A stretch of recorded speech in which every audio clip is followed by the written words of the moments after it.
Magandang hapon po. Nandito po ulit ang inyong Conan Method. Ituturo ko po sa inyo paano ang safety naman, traffic safety sa kalsada. So, paano po ang tamang pagmamaneho ng may pag-iingat para wala rin traffic sa daan. So, po, una po ay kailangan po ay ang linya po natin ay nandun tayo. Hindi tayo kapalit-palit ng linya.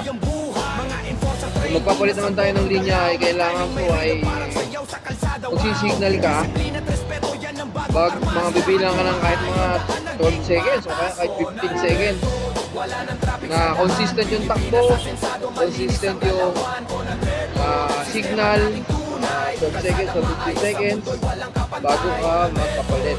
Kailangan malayo ang agwat na sakyan sa likod, sa gilid bago ka magpapalit.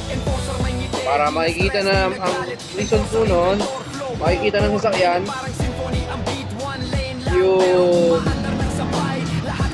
signal mo at makakapag-minor, makakapag-adjust, hindi magkakaroon ng collision. O makakapag-minor, hindi magkakaroon ng collision.